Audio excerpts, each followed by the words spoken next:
Welcome to Ask Colleen, Spiritual Solutions for Life Situations. I'm Colleen St.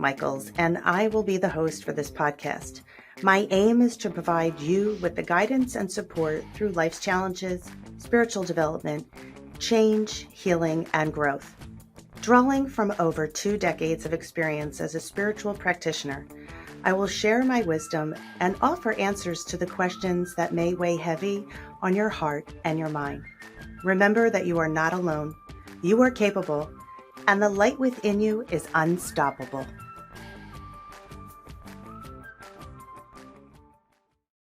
Hello and welcome. I am Colleen St. And welcome to Ask Colleen, Spiritual Solutions for Life Situations.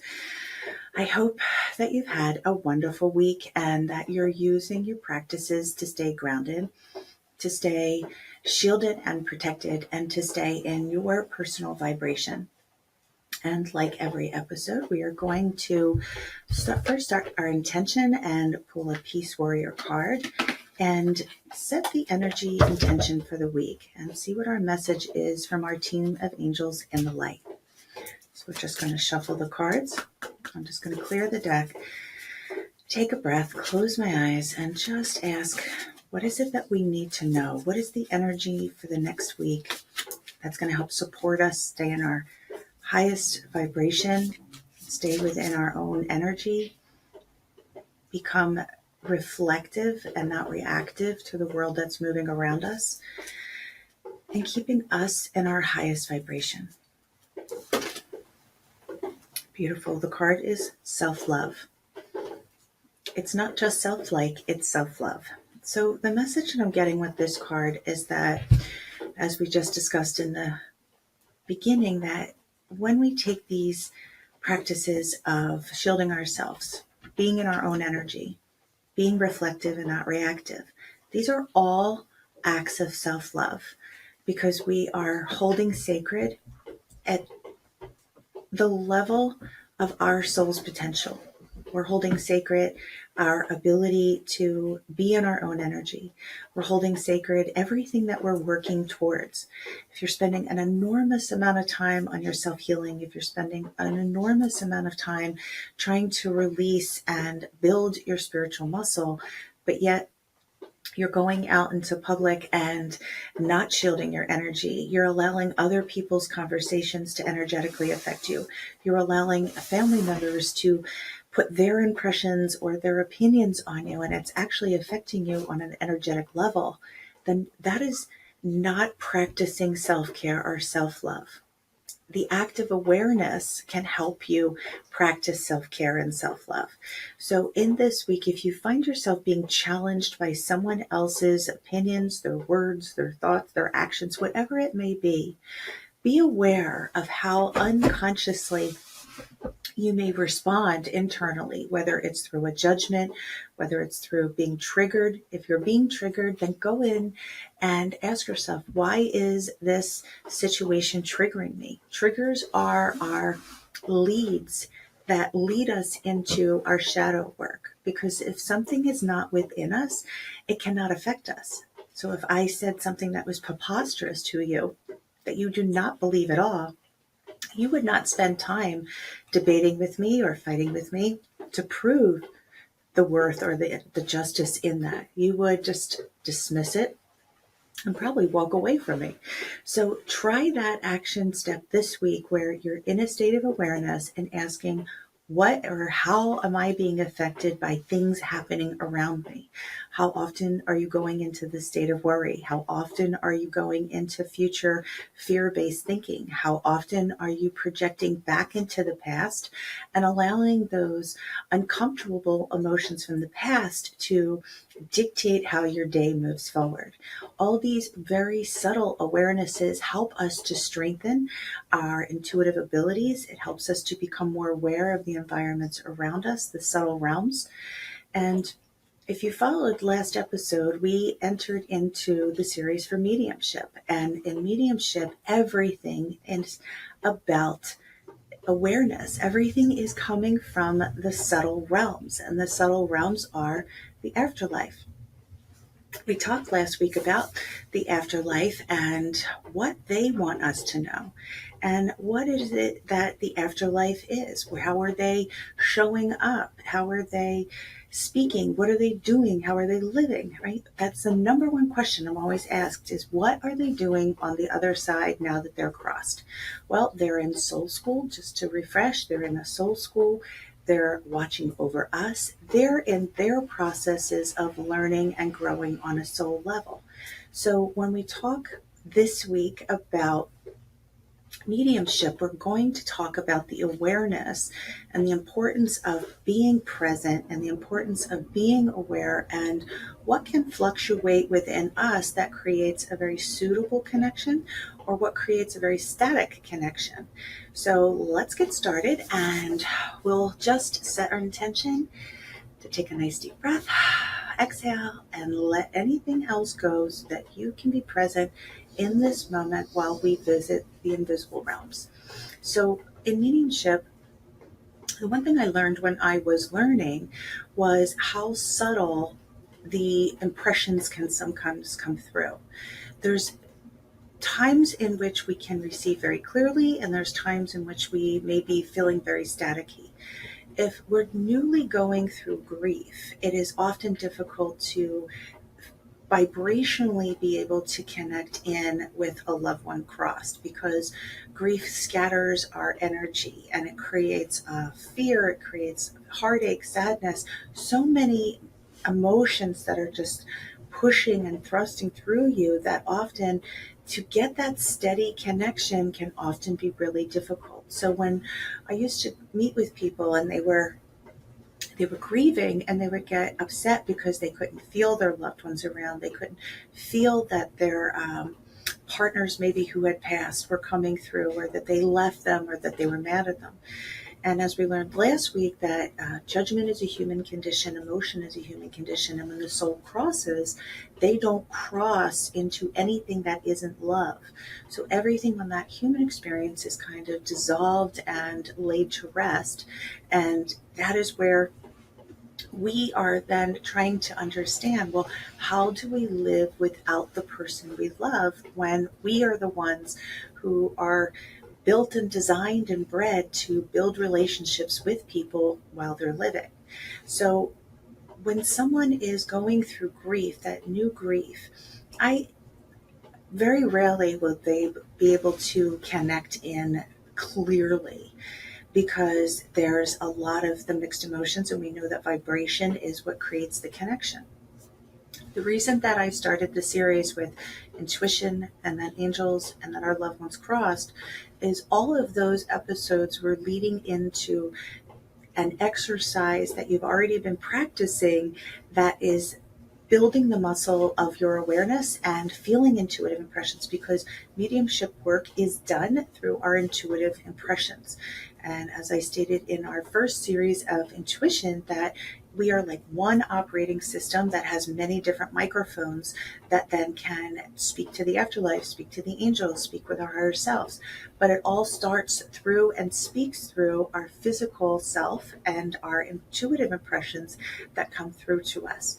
So signs are a wonderful way that we can connect with our loved ones crossed.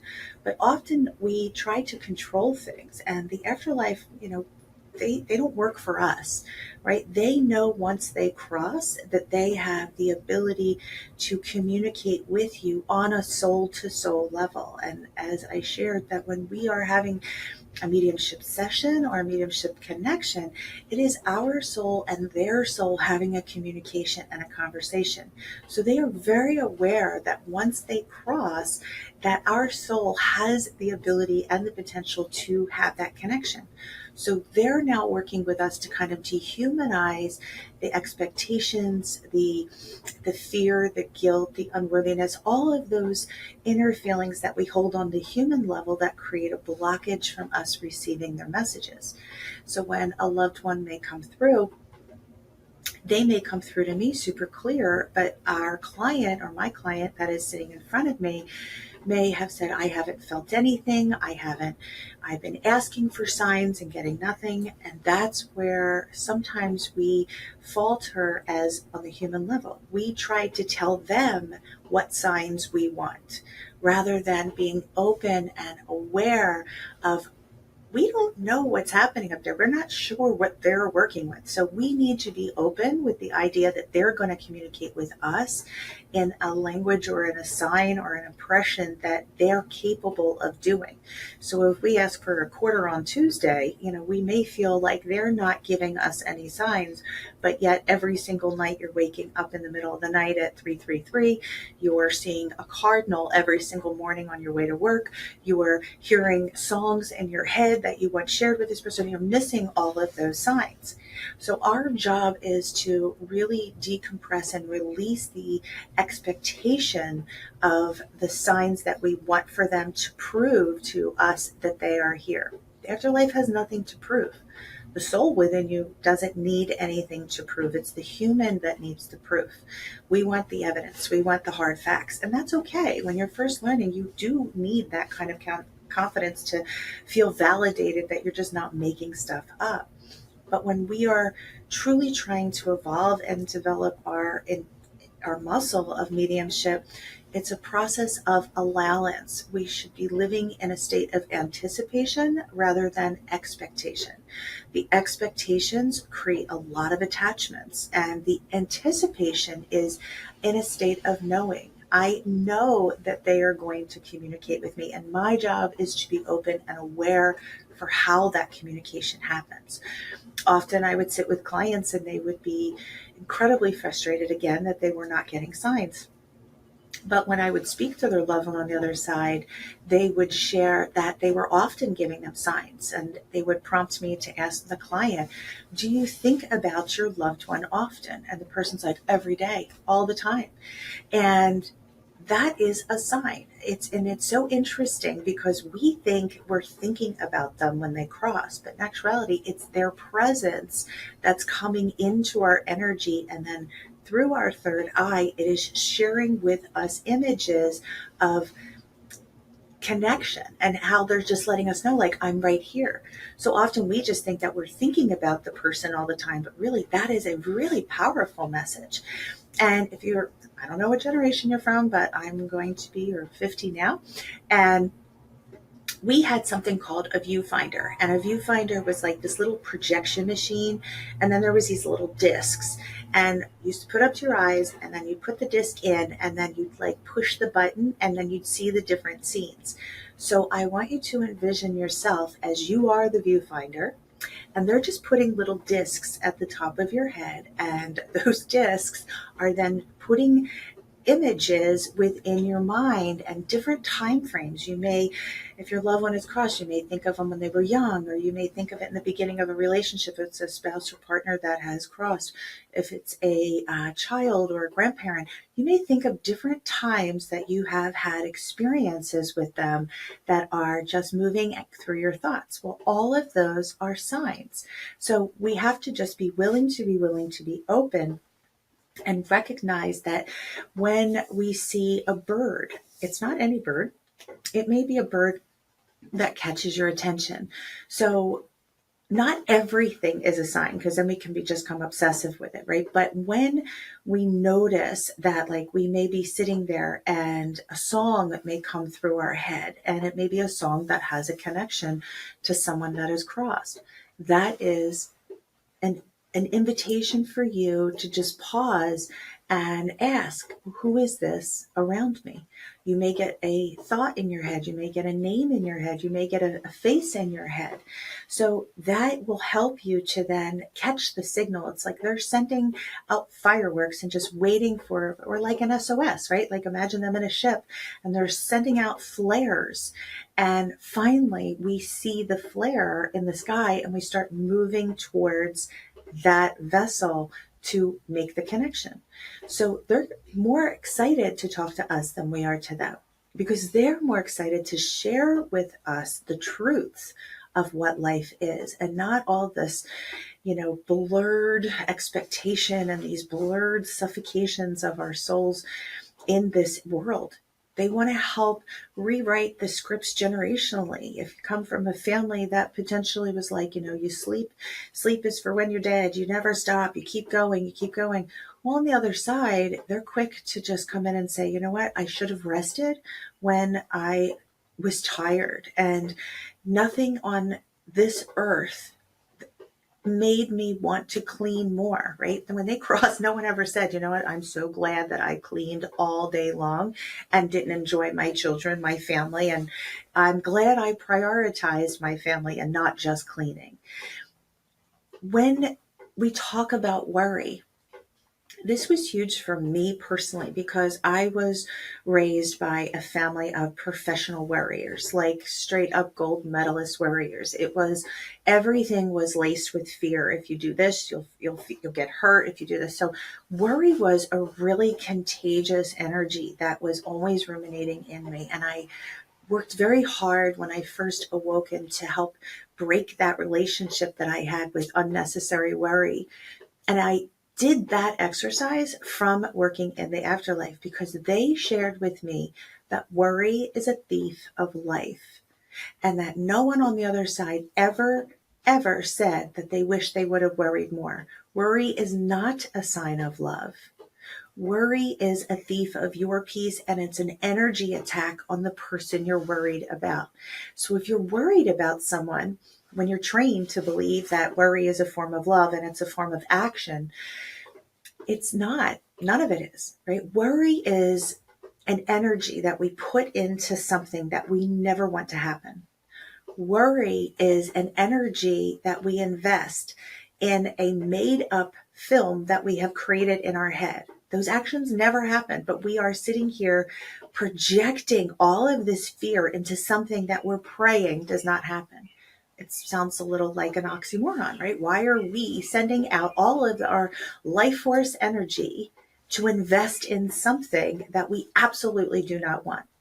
And when you say it aloud, it sounds like ridiculous. But when I was first learning on the other side, it was probably one of the most powerful takeaways, and even to this day, that I remind myself. Worry is like taking all the money in your bank account and then investing it in a bankrupt company.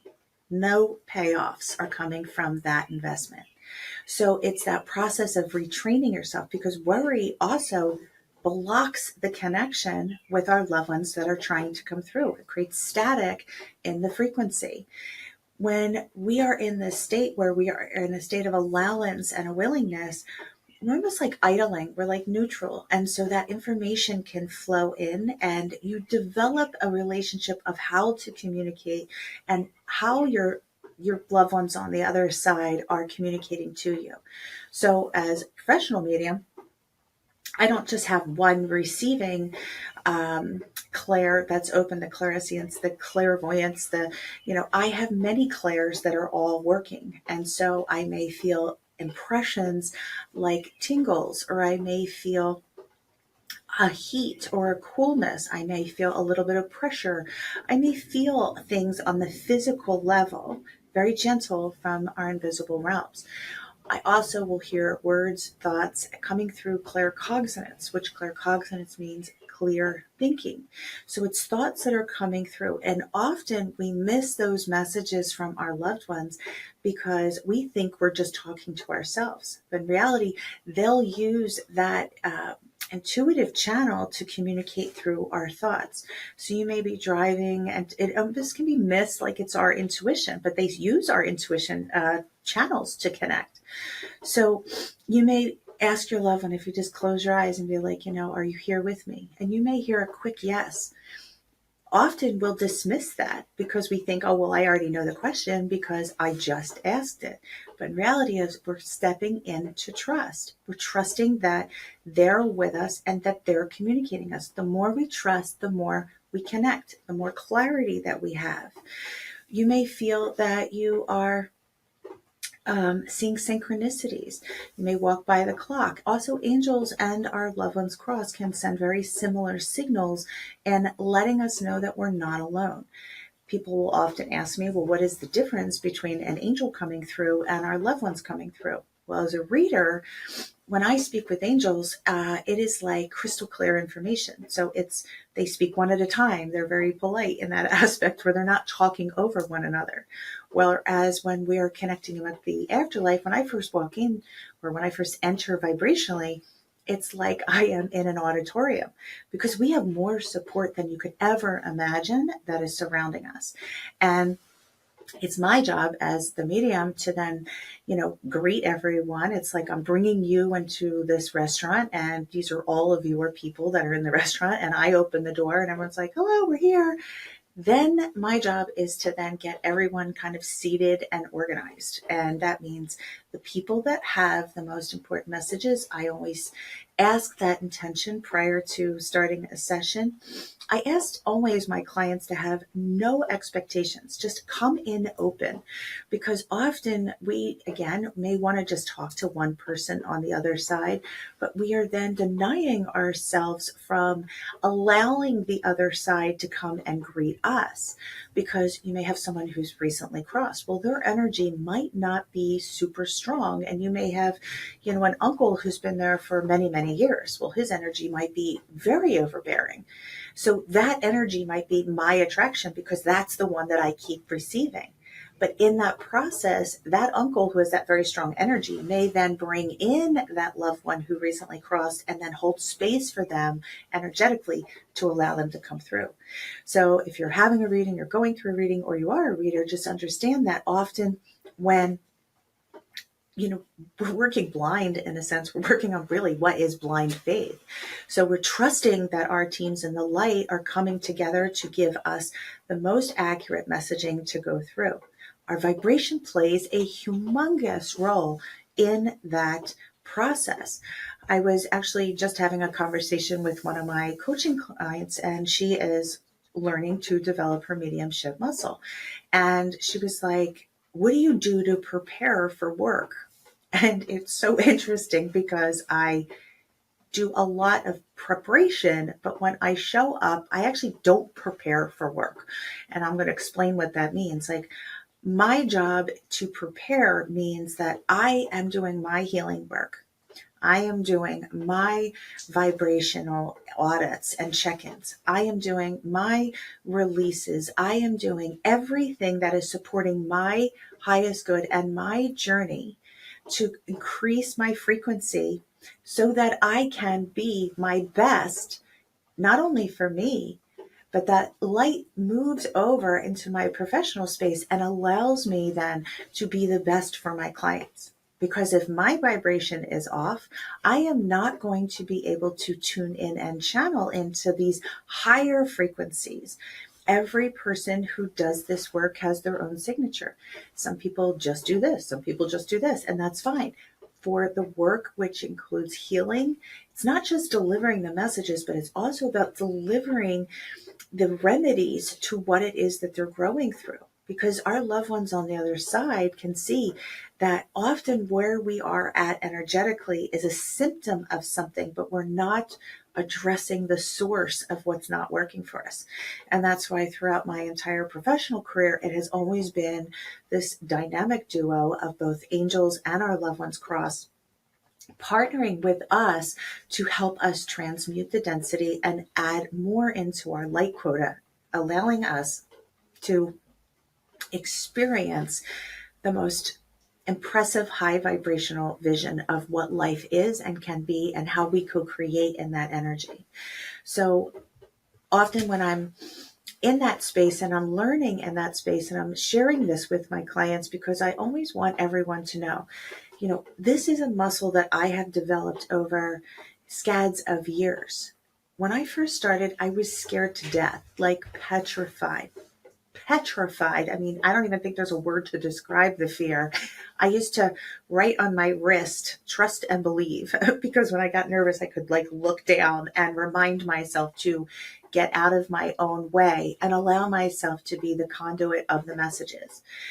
It's not my job to put my energy into someone else's field of life. My job is to be a conduit, a light bridge, that I'm grounded into this plane. I am present right now, and I'm receiving from the divine so that I can receive and deliver messages. And that at home, I always suggest to people, when you're learning, whether you want to be professional or you want to do it as a connection with loved ones that have crossed, it is always important to remember we're not speaking, in a sense, to the person that we knew here. We are not speaking to this exact person. We are speaking to the enlightened version of their soul that is coming through to us to help us to grow. So they do not want us to then, have a relationship with them in life, have them cross, learn mediumship so that you can pick up the relationship exactly where you left it off. They won't do that type of communication and connection long term, because they know that that is not a authentic connection, because they don't want us to put pause on our life and wait till the afterlife when we're together again. When our loved ones cross, they are the first to greet us, but they do not want us to stop playing the game of life here. They want us to love again. They want us to laugh. They want us to find joy. They want us to find all of the things that we on a soul level came to experience, of the abundance of health, wealth, love, and happiness. So the signs that spirit sends us can often come through birds. Now, your loved one doesn't become the bird. What they become is energy, and that energy gets your attention to look at that bird, and then they are then communicating through you. Cats, dogs, home birds that you have in your home, or domestic animals are so in tune with spirit energy, because animals live energetically awakened. They don't question their instincts. So they are aware of the energies that are surrounding us always. So it's often that when a loved one, if they had a pet, their dog may just get up in the middle of the night and start barking. Their cat may be meowing and moving all around. Animals can sense the presence of spirit well before we can. So if you're struggling with making that connection, or trusting it, or allowing yourself to feel it, trust your animals maybe guiding you, to letting you know. Oftentimes you'll see their tail wagging, or you'll see them like looking up into a corner, or, just out of the blue start getting zoomies. Well, our loved one on the other side are letting us know through them that they are with us. Visitations during sleep time. Our dream state is an extension of our soul state. So our physical body needs the rest, but our physical self needs that sleep, but our soul does not. So while we rest, our soul is in action. It could be moving, it could be traveling, but it's also having visitations. So during that period where visitations happen and you wake up and you're like, wow, that felt so real, or like, oh my goodness, such and such was in my dream, that's because it's an actual visitation.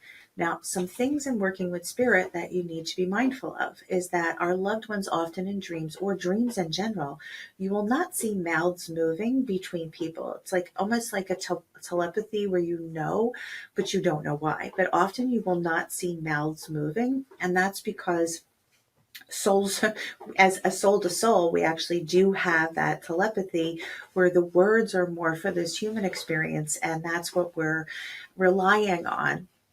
So in dream state, you'll just know things, you'll feel things, the sensation of things. Sometimes you may feel, if you're sleeping, that, you may feel the bed, compress a little bit, and you're like, oh my gosh, am I making stuff up? Like, am I scared? If you ever get scared of anything, just ask Archangel Michael to surround you and protect you. Just say, my angels surround me.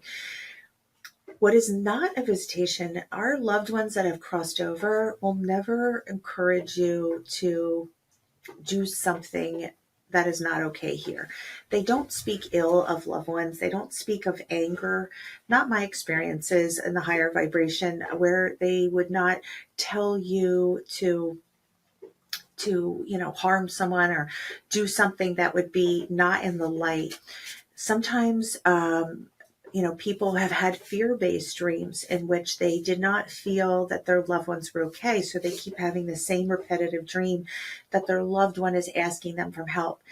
And the reality is that that's the fear on the unconscious fear and the consciousness that has been brought forward, so that when they go to sleep, it's kind of like on the front of their lobe, and they're projecting that into their thoughts, even during dream state. Because when a soul is fully crossed over, they are not asking you for help. They are not asking you to grab their hand, to touch them, to this. You do not need to touch spirit in that way, because sometimes there can be trickster energies or lower vibrational energies that can create attachments to us here on the physical. Lower vibrational energies, entities prey on grief, they prey on vulnerability. So just know that in our dream state, that our loved ones that have crossed are never going to ever put us in a situation that could ever create any kind of physical harm, emotional harm, or pain. And so another reason that often people were like, well, I'm just never going to get up because they visit me all the time in my dreams. That will stop, because they do not want us again to stay sleeping for the rest of our life just so that we can have these visitations. They're just letting you know that they are with us. And that is when you are conscious enough to recognize. So when you wake up in the morning, your consciousness is awake and you're like, oh my gosh, I had a dream of them. Well, then your vibration drops, because you're like, okay, I have to wear the cloak of grief, sadness, and, depression for the rest of the day. So therefore, basically you tune that frequency out, and that loses the connection. They haven't gone anywhere. It's us that keeps the imbalances of our frequency active. So during dream state, again, the frequency is matching frequency. Another thing that you can just allow yourself to remember when you are seeking to connect in is that you must shield your energy, right? Because we, again, know our physical plane. We know that we have neighborhoods that aren't always really that great. So we just don't want to, take ourselves into unfamiliar neighborhoods and just believe and trust that everything's going to be okay. When we shield ourselves and ask Archangel Michael to protect you, it's like walking into an elevator and hitting the button into where you want to go. You can bypass the different realms of energies that may be on the lower vibrational level, so that you don't, in your desire to want something so badly, connect with a trickster energy, which is a lower vibrational energy, that they are what they are. They're a trickster. And that's nothing that will ever create safety or happiness or peace within you. Angels, our loved ones, when they're delivering messages, they are of love and peace. They are not of pain, punishment, and suffering. That is all on the human experience. When our loved ones cross over, they are returning back to purity. And they want to help create that relationship with us so that we can sense the purity. We can feel that essence of home, of source within us, tingling, and allow that divine current to be active within us so that we remember who we are, and we allow ourselves to go through the rest of the journey and not feel like we have to suffer through it because X, Y, and Z is not here.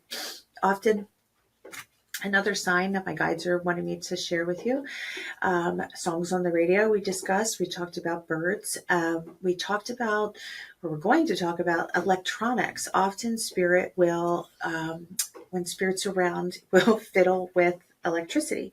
And funny story with this one. So two interesting stories with this one. So my father crossed a few years ago. My father was like my person. And it was really tough because I was like, okay, I spiritually bypassed the whole experience. I'm just going to own my stuff. When it first happened, I was like, I know he's okay. I know he's safe. I know everything, I'll be able to connect in with him, blah, blah, blah. And every time I went to connect in with him, I literally just bawled my eyes out. I got nothing. And month after month after month, I was starting to get a little what the heck's going on up there? And thankfully, I have a very good friend who is a medium, and she relayed a message to me that he wanted me to keep going forward. And I think I've shared in numerous episodes that my father's, one of his last words to me were, Colleen, get a job, get your head out of the clouds, and, take care of your children. So he didn't necessarily understand all of this, which was, that was his world, that was his energy, and it was great. And I could love him every other way around that. And his first words crossing over were, I didn't know. And when my friend Joni repeated that message to me, it was just so great because I totally know it was my dad. So, but going backwards a little bit, right after he passed, my daughter, we were getting ready for his services, and my daughter's like, how do we know pop-up's here? Like she's looking at me like, okay, Mom, you're the medium, like make the magic happen. And I was like, well, we can ask him, to let us know that he's here. And in my head, I'm thinking, I haven't really been successful feeling him or connecting in. So let's fingers crossed. And I was like, okay, Daddy, like, let me know you're here. Now, my dad was like 6'3", 300 pounds. He was like stick legs, stick arms, and a big giant belly and a ball of love.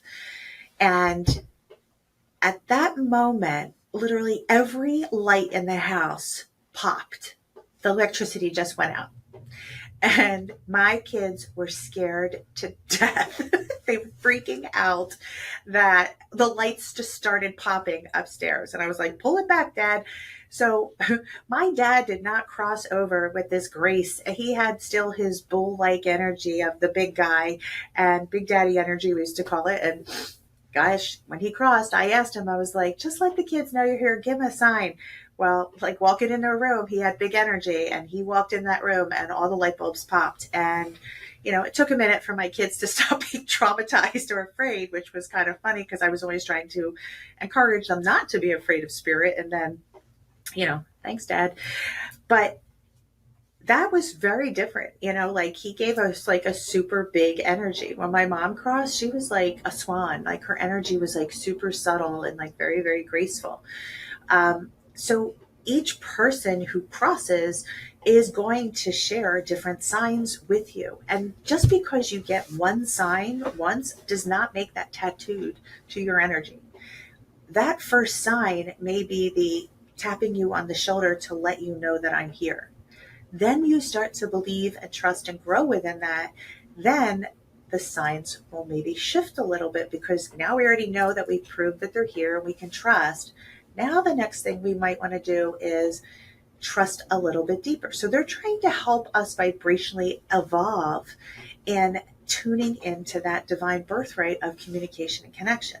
So don't feel just because you got one message at one point that's going to be forever your message. It could be, sprinkled into your life a little bit, but it doesn't mean that that's like the message that's tattooed to you, like my father is Nichols, I will bring that up. The angels just asked me to bring the topic up of when people get tattoos, like they get memorials for people on their physical vessel. The angels, our loved ones crossed don't have any attachment to the flesh suit, but what they do have attachments to is that often people will get tattoos when they're in the midst of grief. And even though it's to honor someone, usually it's kind of like in that grief space where they're really grieving. Now, it's not that they don't love the honoring of it. They don't want us to brand our bodies in pain. They want that energy that when you see maybe that name that was taken from the bottom of a greeting card, when you look at that, they want you to look at it with love, like not grief, not pain. They don't want it to be a mark of pain. They don't want you to brand yourself in this chapter of grief that you're going through. And that's what it is. It's not your life story from here on out. It is a chapter in which you're in art school experiencing it. So if you have gotten a tattoo in grief and you're looking at it, you're like, I'll never forget you, and it's all about pain and suffering, you can shift the energy around that. You're like, thank you so much. I'm so glad that I have this signature. Like, I love this. I love this connection. Shift the energy around it so it's not from when you got it where you were feeling, vulnerable and uncomfortable and in pain and hopeless. Shift it to appreciation and gratitude, and that will help you skyrocket your energy to be in the moment and then to be a perfect receiver. And because when we practice gratitude puts us in the receivership energy. Because what does that do? It brings us in to the moment. It's not just about gratitude in, it's like, thank you so much. I can move my fingers. I'm so glad I am here. I'm so glad I had this love. And it may feel really uncomfortable in the beginning to have these conversations with yourself, to out-talk your grief and out-talk your sadness, because grief is an experience that you go through, but it's not a destination. Grief will shift to missing. And missing can be for quite some time. I miss both my parents. It doesn't mean I'm not living or that I don't grieve them, but I miss them. I miss their physicalness with me. Yes, I can hear them in my thoughts and I can, sense them around me. But there are times where I'm like, oh my God, I can't wait to tell mommy. And I got to write it on a piece of paper. I got to write a letter instead of picking up the phone and be like, you're never going to believe this. So, and asking yourself, it's like, okay, where is my energy? Where is my energy? Because they work off of free will, free choice, just like the angels do. So they just can't bombard into our world and turn it upside down, or just, come appear to you every single night. So it's about allowing yourself to be honoring the grief that you're in so that you can honor the communication in the next level of the relationship you're creating with them. And one more thing the angels are saying is that they do not want you to ever feel like you're bothering spirit or that you're bothering a loved one that is crossed, because they are energy, and energy can be in multiple places at numerous times. Often I would have a client who maybe had 4 siblings, 3 siblings, and a mother, and the father has passed. Well, the kids would be like, oh, well, he doesn't need to be with us because mom needs him more. They don't, they don't waver the, oh, she's grieving more, so I'm going to slip on over to her. They are universal energy, so they can be with all of us personally in what we're growing through and going through and helping us with that transition. So it's really quite magical.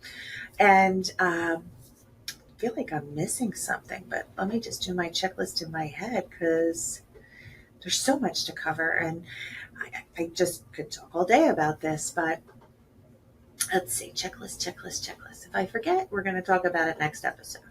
But for this next upcoming week, allow yourself to be in a state of awareness, aware, not analytical, and not in a state of expectancy. Remember, it's anticipation and it's awareness, anticipating wonderful, magical things coming to you, that your connection is so strong with your intuition and with your angels. And who are you to doubt the great source that lies within you? Because every single one of us embodies magic and bringing our light into the world.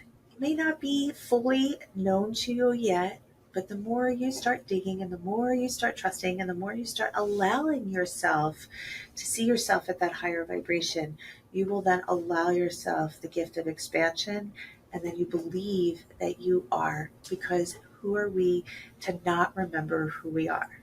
So have a wonderful week and take care. Thank you for tuning in and joining Colleen St. on this transformation journey. If you have any questions, insights, or topics that you'd like to engage or ask, please visit www.colleenstmichaels.com under the podcast page of Ask Colleen to submit your question. I look forward to connecting with you next time. Have a beautiful day.